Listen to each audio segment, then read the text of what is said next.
Hello and welcome to the second video in my ACT prep series. This is the ACT practice math test on their website, act.org. I already did set 1. I'll go ahead and link that down in the description box. Today we are looking at set 2. So there's a total of 5 sets, each having 12 questions, so 60 questions total, just like the real thing. And today we're going to be looking at set 2. So feel free to go try this out for yourself first, or just stick around and follow along. So starting with number 1, it says the lead of a screw is the distance that the screw advances in a straight line when the screw is turned one complete turn. If a screw is 2.5 inches long and has a lead of 1/8 of an inch, how many complete turns would it take to get its way around the piece of wood? So we know it needs to go 2.5 inches total, and we know each turn it's going to go 1/8 of an inch. So to figure out the complete turns, we're going to take that 2.5 inches and we're going to divide it to figure out how many of those 1/8 inches will go into the 2.5 to figure out how many turns total will it take. So 2.5 divided by 1/8. So when we're dividing this, we have to first turn that mixed number into an improper fraction. And then to divide fractions, we're actually going to multiply by the reciprocal. So keep, change, flip, turn that 1/8 into 8/1, which you'll notice gets us 40/2, so 20. Or if we cross simplify first, we'll get 20/1. Either way, we'll get 20. You could also turn these into decimals first in your calculator, or maybe your calculator just does this for you. Either way, we're going to get 2.5 divided by 1/8 to get us 20. And moving on to number 2, we have some algebra here. It says x times y is 144, x plus y is 30, and then x is going to be larger than y. So we want to figure out what x minus y is. So first, what is x and what is y? So you could solve that second equation for x and say that x equals 30 minus y, and then plug that back into your original equation and then solve for y. However, another way you could do it is what I'm showing here, which is listing the multiples of 144 and then figuring out which of those are going to add to get me 30. So first I did 144 divided by 12, and I got 12 times 12.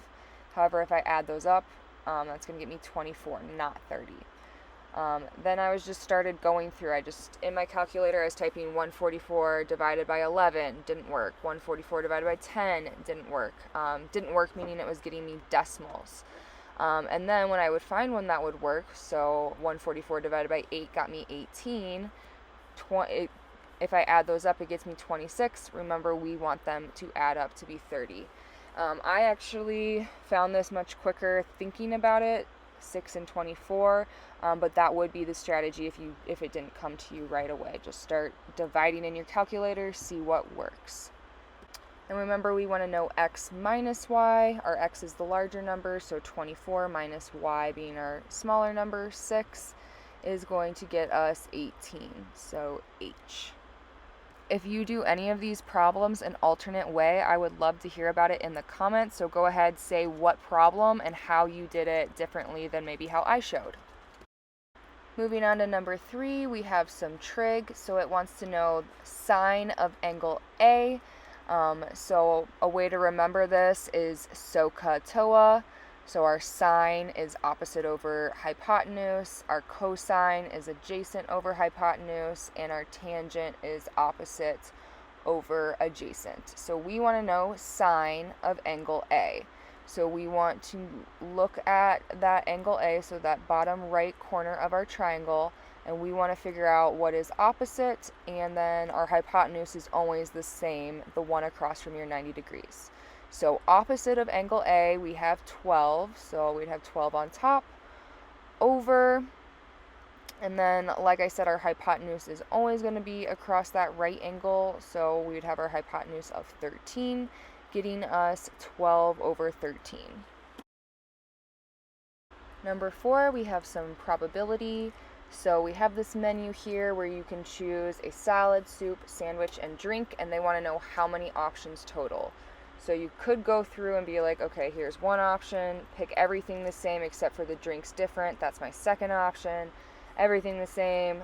third option, everything the same, fourth option, but then you'd have to go back through, do that again. Sandwich is different, same thing with the drink. Okay, you're seeing this is going to take a bit too long, much longer than I want to take, and I hope it's too long for you too, especially since this is the ACT, this is timed, we don't have that much time. So with probability, you can take the options you have and multiply them together to figure out the total amount of possibilities. So I have 3 total salads, 2 soups, 5 sandwiches, and 4 drinks. I'm going to multiply those all together to get a grand total of 120 different options. Much quicker. Number 5 looks like a geometry problem, but it's really just an algebra problem because they give you the formula for volume, they give you the volume total, and they give you the height, and they are wanting you to find the radius. So basically, we're going to plug in and solve. So really, it's an algebra problem. We're going to plug in. We know our volume is 142, so that's the first part of our equation, equals 1/3, that's just part of the equation they give us, pi, and it's the part of the equation for the cone. We don't know the radius, all right, so we're going to just leave that as r squared for now. And then the height they did give us, they said it's 8.5, so we're going to just plug that in. Instead of height, we're going to put 8.5. Right, now it is just solving for r, so getting r by itself. We have a lot of things with r right now. We have 1/3, we have pi, and we have 8.5, and then we also have it squared, so we have to get rid of all of that. So I'm getting rid of that 8.5 first because it's being multiplied on. I'm going to divide it off. Have to do the same thing to both sides. I believe I got some type of fraction. You could also get rid of the pi or the 1/3 first. The order of that really doesn't matter. When you're getting, I think next I go to the 1/3. Yeah, when you're getting rid of that 1/3, it would be the same as multiplying by 3. If you divide by 1/3, that's going to do the same exact thing as you multiply by 3. So basically, I'm just dividing everything off from that side that's with the r. And the last thing to divide off is that pi, so I'm going to divide off that from both sides. Again, I'm getting some long decimals here, so I think that's why it's taking me a second to write it down. But this would all just, you could just leave it in your calculator so it wouldn't take you as long because you wouldn't be writing it down like I am. And then the last step is to get rid of that squared, so square root both sides, and I think I got like 3.99 something, so we're going to round that up to 4. Number 6, we have a word problem here, so it says we have our boat that goes 9 miles east and 12 miles north, and we want to know then how far we are from that departure point. So really, this turns into a distance problem or into a Pythagorean theorem, right? We have our right triangle there, a squared plus b squared equals c squared. So that's just what I'm setting up here. Our c squared is always across from our right angle, which happens to be x in this instance. So a lot of people would get 225 and mark J, but remember that is x squared. So we have to take the square root of that, which would actually get us h, 15.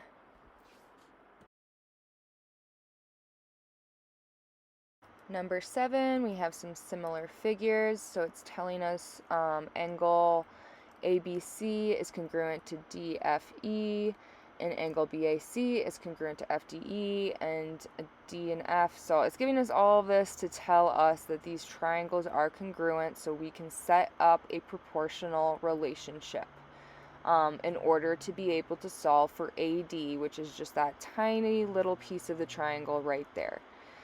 Alright, so if we look at the big picture here, we have one big triangle and then a smaller triangle inside of it. So first thing we need to do is figure out the small side of the big triangle. So the small side of our small triangle is 6, and the big side of our small triangle is 12. We want to figure out the small side of the bigger triangle there. So since we don't know it, that's going to be our x on top with the small 6. and then the 20 on bottom with the 12. And then you solve the proportion however you like. I noticed that 6 times 2 gets me 12, so what times 2 would get me 20? 10. So we now know that that small side of the big triangle is 10. Remember that middle piece that's cut out from that small triangle is worth 6. So that leaves us with 4 left over to those two side pieces, which they also tell us are going to be congruent or equal. So if we split that up, each of those pieces are going to be worth 2. So that small little AD piece is worth 2D.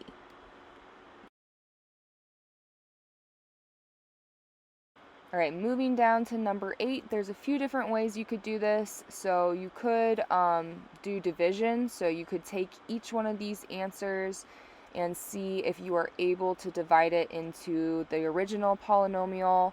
I did try it this way, and it took a bit longer than the way I'm going to show, which would be just factoring. So what two numbers, so if I multiply those together, I get negative 10. I want to figure out what two numbers multiply to get me negative 10 and add to get me negative 3. So I'm going to list my factors and figure out that it's negative 5 and positive 2. I'm then going to rewrite that middle part. So instead of negative 3x, I'm going to use my two new numbers. So negative 5x and a positive 2x. And then I'm leaving that end part the same, just like I left the beginning the same. All right, from here, you notice that's just the exact same equation. But the reason I did that is because now I can split it into twos. The first half together, the second half together, and I can factor. The first half, I can factor out an x. I'd be left with 2x minus 5. In the second part, I can't factor out anything, but you can always divide everything by 1. So I can always pull out a 1, and then I'm left with 2x minus 5. Notice my insides match. That will always happen if you're doing it right. So my two factors would be that inside part, so 2x minus 5. Notice that's one of my answers.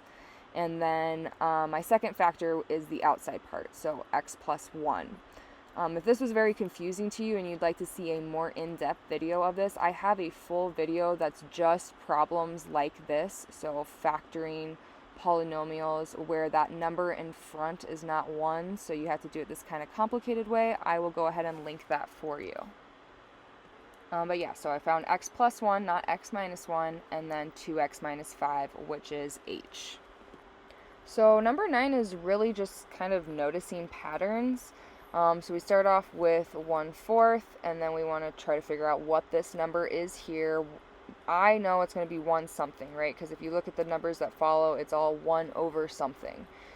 So it only makes sense to me if it's 1 over something as well. Now notice 36 times what? 3 would get me 108. So testing this theory, 4 times 3 would get me 12, which does that work out? Would that continue to work out? Would that follow the pattern? If I do 12 times 3, yeah, it does work out. It gets me 36. So 1/12 would be our answer, C. Number 10 is looking at lines and slope. So to be parallel, you would want to have an equal slope. So basically we need to figure out what is the slope of this line. For me, easiest way is get it in slope-intercept form, which is the famous y equals mx plus b, where m is representing your slope. So if you're looking at my equation right now, we want to get y by itself. Right now, we have 4 with y, and we also have this plus 9x with y. So first thing we're going to want to do is get rid of that plus 9x by subtracting 9x off. But we also have to do that to the other side of our equation. So we have that 7 over there minus 9x. But remember, we want our x to come first, so I'm going to put negative 9x plus 7 because it's a positive 7. From here, we want y by itself, so we need to divide both sides by 4. And make sure you're dividing everything by 4 so that y equals negative 9/4 x plus 7/4.